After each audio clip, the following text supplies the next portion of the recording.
Hi, I'm Heather from booktubes, and today are the best books that I read in 2022. I did not limit myself. There are 16 on here. 4 of them, 2 are by one author and 2 are by another author. And also one of them is a novella because I did not do my actual list of best of the year novellas because I was sick and couldn't film it. So that's why I'm giving myself excuses. I don't care. Let me tell you about the books that I had the best time reading in 2022. This is going to go in chronological order of when I read them in the year. This is not a ranking. These are the best of the best for me and my taste, and hopefully for you. The first one is The Girl in the Mist, which is Misted Pines #1 by Kristen Ashley. This is a romantic thriller with characters that are in their 50s. They have grown children. They are single and they are neighbors. He is actually supposed to be protecting her. He and his sons, his adult sons, have a investigative agency type thing. He used to be a profiler for the FBI, and he is supposed to be protecting her because she is quite famous, like a world famous celebrity. She's also an author, and she has a stalker, and that stalker has kidnapped a couple women and is forcing them to enact out scenes, and is filming it and is posting it, and it's stuff referencing the show that she was in and the character that she played and all sorts of stuff. So that's not even the wild, crazy romantic suspense plot in this book. It's kind of a smaller plot, actually. But that's why she moves to this really quiet town with a incompetent chief of police that you hate. Go away. But then girls are being murdered. There's a young child that is murdered. There is a college student that is murdered. And it seems like possibly the killer is fixated on them. And they don't really know why. And they're falling in love. He was a fan of her work, and her daughters come and are we approve, and it's just, I am so excited that we're getting another book from this series in 2023. I believe it's coming in March. I'm really excited about it because I loved the side characters. I want so much more from them. The way that the mystery panned out, I thought was fascinating. This is not a spoiler, but I really did kind of view it as a dark romance gone wrong. It was fascinating to me. I, don't try and figure stuff out, but I didn't really know where we were going or what we were doing. And I was just really pleased with the difference that she put in her usual formula to make this a romantic thriller. Next, I have Hitting the Wall, which is Stonecut Candy #1 by Cate Wells. I love this book. I'm gonna reread this book so soon. This is in my top 3, top 4 Cate Wells books. Run Pussy Run, The Tyrant Alpha's Rejected Mate, and Hitting the Wall, and then one more are my top favorites of hers, even though I give so many of her books 5 stars. This one, the beginning of this book is so stressful. Oh my god. I was just I was panicking. I was just oh, this is rough. So we have a teenager who was at a bonfire, and her cousin lied and said that she was out of town, and this 22 or so year old cop, who is the son of the richest family in town, he's not a douchebag though. That's the interesting part of this story, is he's not a douchebag. Anyways, he sleeps with her because he thinks she's in her 20s. He has no idea that she's underage. We're already off to a bad start. I know. And then doesn't see her again, doesn't talk to her again, and then there's a rumor going around that she's pregnant by him, and his family, including the chief of police, the richest man in town, all these things, her grandfather's boss, who is also controls where her grandfather lives and everything, basically runs her out of town and is you're not going to besmirch this man's character because he never would. Well, obviously he did. But he is completely unaware of this. He doesn't know that she's pregnant. He doesn't know that there's rumors that he's the dad. He doesn't know that his family gets involved. He completely does not know. As far as he knows, he had a one-night stand at this bonfire when they were both drunk with a hairdresser from a couple towns over. He does not know. All right, so we're gonna give him that credit, I guess. So she leaves and she raises her daughter on her own, and it's like 5 or 6 years later, and things are still not going well for her. And her daughter is autistic and is not having a good experience at school or with the staff there or the management there. Like, things are not going well where she is. And she decides to move back because she can live for cheaper, save money, get the help for her daughter that she needs, specifically like the resources and the proper programs and stuff that she feels would really help her daughter, and not like this kind of borderline abusive situation that she's in at the school now, where they kind of just view her as dumb and won't do anything for her. Very common story, right? So she's back and he's driving alongside the road and he sees her and he remembers her, and he sees this little girl who is the exact replica of his sister. And he's just like, oh, that's my kid. And then he will do anything to protect her, to protect both of them, to provide for them. And at the same time, he is dealing not only with the stuff with her, but also other stuff in the town, with realizing that the people around him are not necessarily good people. Just because they treat him, the golden boy, their own, the rich guy, the football hero, the cop, just because they treat him well does not mean that they treat everyone like that, and that there are a lot of very, very horrible things and questionable decisions being made by the people that, you know, he has Christmas dinner with. And that was just a very interesting exploration. I really appreciated the way that Cate Wells did it. I loved everything about it, as much as the beginning of this book stressed me out. It was so worth it, and I cannot wait to reread it. And then my next favorite book of the year is Against a Wall, which is Stonecut Candy #2. This is about the brother of the hero in the first book, and he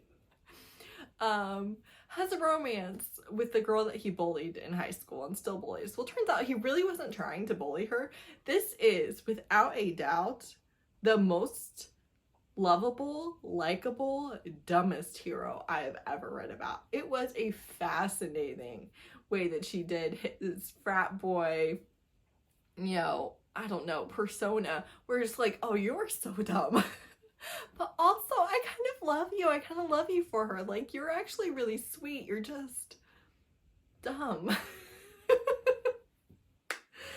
So things are happening, and basically he's like guiding a hunting trip and someone accidentally shoots her, and he just like loses his mind and like carries her back to civilization and all the things. And she has taken a lot of his advances as being sarcasm or joking or bullying, when actually he had like a huge crush on her. She was friends with his sister and then completely cut them off, and he was really angry about that. And he was also like 14 or something. And, you know, the lack of communication has really brought us to where we are. And I loved it. This was like, it doesn't sound like it, but I am telling you that this book was like a warm hug. I loved it so much. It made me so happy when I read it, and I can't wait to read it again. Then I have The Enforcer, which is the family #2. It's really the family #3, but you know, they don't count the novella and the reading order, whatever, by Katrina Jackson. I think that you can read this book on its own, and this is by far my favorite book in the series. So The Enforcer, he doesn't like to think very much.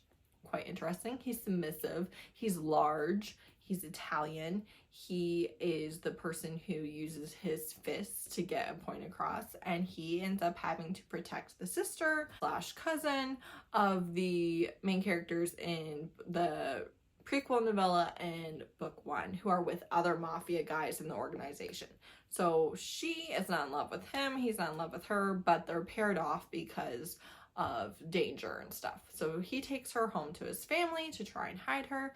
He doesn't want to have kids. She never wants to have kids. She's a little bit into exhibitionism. And I like my men to be alpha and dominant, especially in the bedroom, especially in my books, right? And he really wasn't that. And yet And yet, this worked so well. It was so good. I loved seeing these two larger people be content and happy with their bodies and worship each other's bodies. And I loved it. This is an interracial romance. Her main character is a Black woman, and I just kind of loved the way he worshipped her. Then I have Held in Contempt by Ava Sherie. This is a novella. It is the only novella on the list. It is my favorite novella of the year. This was a recommendation from Tracy at Bookend to Bookend on Instagram, and I really can't tell you why this is so good because it's a spoiler, but the trope is just so good. This is definitely an erotic novella. You're doing a lot of steamy time. It's only like 50-ish pages or so. And there's also a content warning for racism because like the bad guy, the antagonist, is racist. He does get what's coming to him. I mean, I personally would have appreciated if he, you know, got shot or something, but he didn't. It was just legal ramifications, but it was really good. It was really satisfying, and the reveals the reveals. This is Black Love. It was so steamy, so good, and when I got those reveals, I was like, wow, mind blown. So into this, and loved every second of it. Then I have Technical, which is St. Louis Cyclones #2 by Alexandria House. This is Black Love book that is an NBA player, and it is the second in a series, but honestly, I recommend reading this as a standalone. I did not like the first book as much. I have no interest in reading the third book because of kind of what it deals with.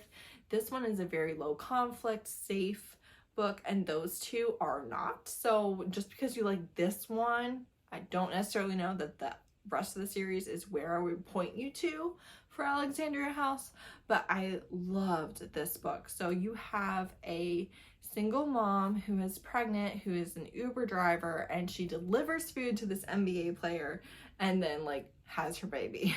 And the NBA player gets like really involved in their lives, and he's like buying her stuff and doing stuff for her, and she kind of protests but kind of just lets him take care of her.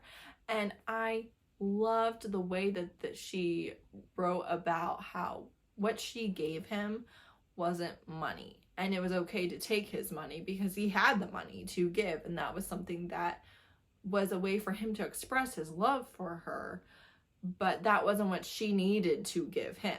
He didn't need money from her. He needed love, and he needed a safe place to call home, and you know, being with her and her little baby meant more to him than if she were, you know, independently wealthy herself. Like that wasn't necessarily for their relationship. And I think that that is just so true. One of, if you love somebody, you share what you have with them, right? And two, if you have a lot of money, giving money is not that big of an ask. You have it to give. And so I feel like it's not an unequal relationship. Like for me personally, I just don't think that you having a lot of money and sharing your money means that you get to call all the shots, or you're the better person, or you're the one in charge. Like, do you two love each other, and are you on equal footing in your relationship? Who's bringing in the money doesn't really matter. There is no third act breakup in this, very low conflict. You do deal a little bit with her family just being not the best, but they're not on page very much. So loved it, so sweet. Also, Alexandria House writes some really good steam. Then I have The Culmination of Everything, which is Sugar Valley #1 by Christina C. Jones. This was so sad. This one is very emotional, and it's just really emotional. It's still like a pretty happy and warm book. So even the heavy topics that it's dealing with are not really where you're spending all of your on page time, but there's a lot going on. So we have a woman who lost her husband and her child and has not felt anything in years, and goes to this small town. She's a surgeon. She needs to take a break before she makes a mistake.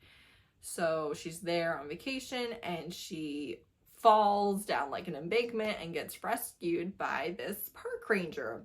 This park ranger who himself has quite a few injuries because he used to be a firefighter and that went very wrong. And he, lost some people he was close to in fires, and also he himself has been permanently disabled from it, and he hates people in general. He hates people in general. He was maybe the grumpiest, most alpha hole Christina C. Jones hero that I've read. And he particularly hates tourists who don't follow the signs, who don't obey the rules, and then get stuck or ruin something or get involved with the wildlife, and then he has to rescue them, when if they had just followed the rules in the first place, he wouldn't be out there risking life and limb to get them safe, right? So this is like a pet peeve issue for him. So he rescues her, and she's unconscious while he rescues her, so she doesn't even know, right? And then they have more interactions, and he's so rude to her, and she gets so mad at him, and the anger that she feels toward him meshed together, woven together with the attraction that she feels for him, is the first thing that she's felt in like all of the years since her family died. And she does some hate effing. They kind of go at it. Their antagonistic relationship is great. If you really want like that contemporary enemies to lovers without like someone's actually not actually trying to kill each other, but they are not fans of each other, and it's very mutual, but that animosity really does result in sparks going off. Perfection. It's the perfect execution of that. So, things happen. This happens, that happens. There is another man in the picture and all of that. I think there's another girl in the picture too. I don't know. This book deals so much with grief, and I really appreciated that she loved her husband and her family, and who her husband was perfect for the person that she was before his death changed her. Now that she's had to go through this grief and through this process for these years, she's come out the other side a different person, a changed person. And for the person that she is today, this kind of antagonistic alpha hole is the right one for her in a way that he could not have been 10 years ago. And I just thought it was so sweet.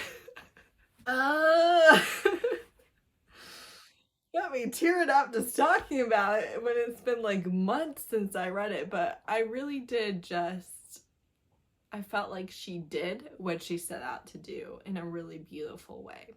So this one does have some pretty difficult content warnings. You have content warnings for school shootings and fires and horrific injuries and kind of some of the medical descriptors of just bodies that are not going to make it. And of course, grief and dealing with trauma and PTSD and all of the things.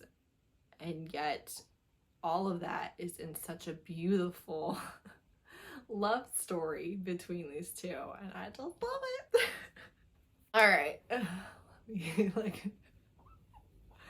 Then I have Psycho, which is Necessary Evil. It's number 2 by Onley James. This is male sociopath, psychopath romances, and I'm a little obsessed. So they're like vigilantes and they go around killing people and stuff. Well, this one is really interesting because you have almost like a psychic magical element with the love interest. So the love interest used to work for the FBI. He was on a case about murdered and missing Indigenous women, and through his ability he realized that his partner was actually the serial killer. And because of that, he got booted out of the FBI. They were like, that's not a thing, and all these things. So he is pretty bitter about it, and also is just like really upset that he knows who is doing these things and the horrific things that he's doing, and he can't fix it. The system won't let him fix it. The system denied him, right? So he accidentally bumps into our sociopath who's a professor at the university that he's a new professor at since he got kicked out of the FBI, and they touch and he sees some of the gory, horrific kills that he's doing, and he is obviously terrified. And it's like, okay, you just got dismissed from the FBI, psych eval, all of the things, because you accused your coworker of being a serial killer. It's your first day on the job, at your new job. You can't accuse a different coworker of being a serial killer. So he's just like, this is not good. What am I gonna do? What am I gonna do? Sociopath picks up on this real quick and starts kind of a cat and mouse game with him a little bit, but is also completely and totally obsessed with him, which is exactly what I like my sociopaths to be. So he is obsessed, and he is like, you know, not leaving him alone, and finds out that he's not safe from his coworker, and then of course goes vigilante style on the coworker, you know, all the things. So good. Steamy, insta-lust, obsession, sociopath, dark romance. We killing people who need killed. Like, just my jam. I don't know what this karate moves are supposed to be or indicate. They don't use hand chops. They don't use that to take them out, but it's just so good. I need to read the next one. Then I have 2-Minute Warning, which is Houston Skyhawks #2 by Alexandra Warren. This is another really low angst, low conflict, no third act breakup black love book. This is an NFL player. This is the second book in the series. So you can read it as a standalone if you want to. This is the quarterback for the team. And then you have a influencer, and she is like really into him, and he's at like a party with her and stuff. But her father is a professional gambler on sports, and that's like something that players and coaches and staff, they can't be involved in that in like any way, right? So he's a little leery about being serious with her or being seen in public with her or any of the things, specifically because if he suddenly does poorly, people are going to accuse him of taking the fall because of his girlfriend's dad betting on him, you know, stuff like that. So it's a legitimate reason why he's a little unsure, and it has nothing to do with her, right? It's just the overall situation. I thought that was really realistic. I thought it made sense that he wasn't too sure about that he really took his time and was like, this might not be a great idea for me. And yet they were so sweet together, and I loved their communication, especially about those issues and how that worked out. Perfect. If you want a NFL, a football story written by a sports fan who knows her stuff so that it's accurate, this is excellent. Then I have Magpies and Mayhem, which is the Badlands #2 by Elsie Winters. I would probably not recommend reading this as a standalone. I think that you should read the series in order, which is fine because I've given them all 5 stars. This one is a chaos magpie shifter who is very abrasive and in your face, and she is not gonna let you not communicate with her. Like, she will find you and be like, what is your problem? And she's kind of like a very protective person. And then her brothers had a childhood friend, and he was turned to a vampire apparently, and she hasn't seen him in years, and he is really strong, so he's like able to dominate her even though she's a supernatural. And he is like a cinnamon roll with like a spine of steel. But he also has like fire powers and can't be burned. And when she rescues a baby dragon and gets involved in like this whole mystery thing, she basically recruits him because baby dragon has started spitting fire and they just don't know what to do, and he's fireproof. They were so sweet. I loved them so much. I don't think you should read it as a standalone, but for me, I loved it. It made me so happy. So happy to read this book. Then I have Something's Wrong With Us, which is a kind of dark romance, romantic thriller type manga. I read the first 4 or 5 volumes. So good. So good. It's so good. So So basically they were childhood friends. Their parents worked in the same confectionery shop, and then he said that he saw her mother kill his father. So her mother went to jail and is now dead, and of course his father's dead, and they haven't seen each other in years, and he doesn't know that it's her. And there are just so many different mysteries, and you're just like not sure what's happening or what's going on. But they also have like a marriage of convenience, and he kind of seems to be trying to protect her, but also is not always nice to her. Like, just very interesting. You don't know who you can trust, how much you can trust them, or what they're trying to do. And from what I've heard, it just continues to build and continues to just be wow. So if you like those genres and you want to read manga, I think that this is a great one. I'm really, really looking forward to continuing the series. This was my favorite manga series that I did this year. Then I have Paladins Grace, which is the Saint of Steel #1 by T. Kingfisher, my first ever T. Kingfisher. Absolutely obsessed. When I picked this up, I really did not know what it was about, except that it was about a paladin whose god had died. I did not know that it was fantasy romance. I honestly just thought it was like fantasy. And I didn't know what to expect. The humor, the wit, the banter, the absolute delightful writing style that T. Kingfisher has, the way that her characters interact with each other, the way that you hear about their monologues, and the meet cute was so charming and hilarious. I was laughing. I was just like, I don't know. I was just having the best time. And just so many interesting things, just like creepy paranormal factors and mystery and all of these things. And I just loved my characters so much. And the plot and all of the things were great and lended themselves so well, but the characters just had my heart. And I just fell in love with her writing style. Absolutely, like, has blown up on BookTube, and yet I personally am a huge fan. Like, I think that the hype is deserved. I think that is exactly the type of book that I love, and if you like fantasy romance and you have a similar reading taste to me, I think that you would love it too. I just do. It's really, really so incredibly good. Then I have Emerald Blaze, which is Hidden Legacy #5 by Ilona Andrews. This is the second book in the Katrina and Alexandra arc. And this was my personal favorite of the new to me Ilona Andrews books that I read this year.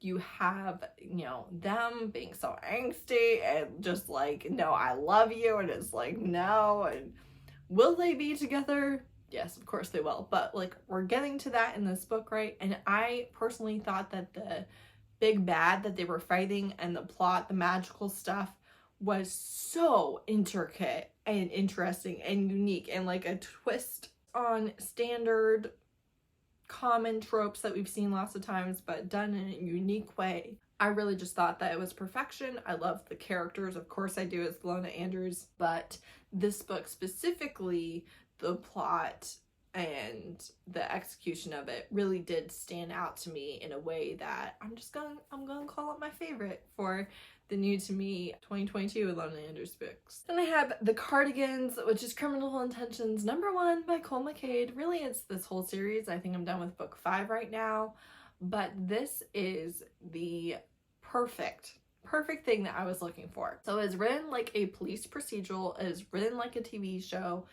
The seasons and episodes are the names of the books, and it's written just like that. So you have a mystery in each episode and you have your main characters, and this is not pro cop or pro police brutality. Like, it very much points out the flaws in the system, the way that people who even are trying to do good in the system can lose themselves, the way that marginalized people, BIPOC people, are going to suffer more under the system. Just the like hush hush bro fraternity that a lot of cops have, where you cannot point out the wrong that another cop is doing. Things like that are addressed and are talked about. And it's not that you are really having to deal with the heaviness of that so much, and yet is acknowledged. So we have a veteran detective on the Baltimore PD Homicide Division. He is Persian, he is queer, he is older, and he is now investigating the death and mutilation of young queer men. So we have a serial killer. And he's given a partner who specifically asked to be assigned to the case. And this is a much younger Korean lieutenant that is a transfer from the LAPD. He just transferred to Baltimore. So he is a higher ranking than our older detective, but is significantly younger and is new. And of course, their methods are going to clash, their culture is going to clash, and the fact that they're from different police departments is going to clash. And they really don't want to have a partner, either one of them, but they want to be on this case because it's personal and matters to them. The way that this is written just works for me in like a cracky, can't get enough, that perfect level of like the crime shows that I like without being stressed or scared or, you know, on edge from reading it with anxiety. I feel just the right combination for me. And I guess he has really good content warnings at the beginning of the books. My Kindle always opens past that, so I actually didn't know that, but I will probably like flip back and look at them now because Robin and Steph have both mentioned it extensively.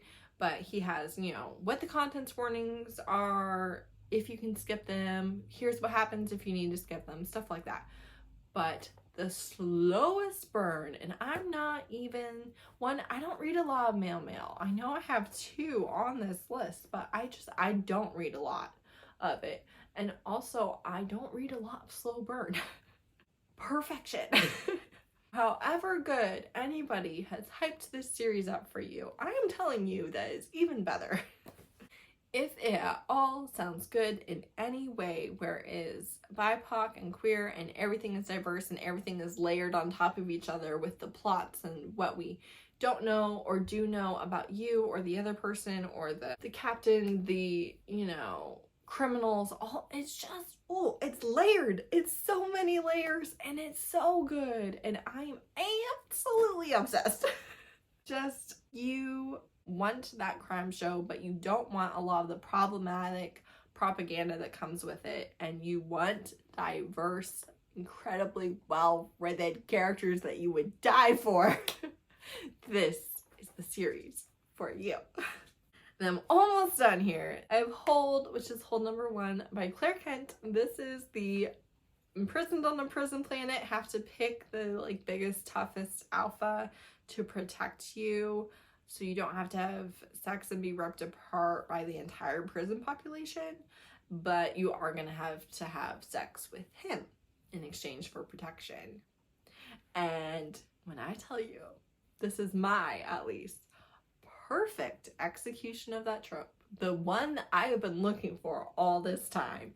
This is everything I ever wanted from that trope and more.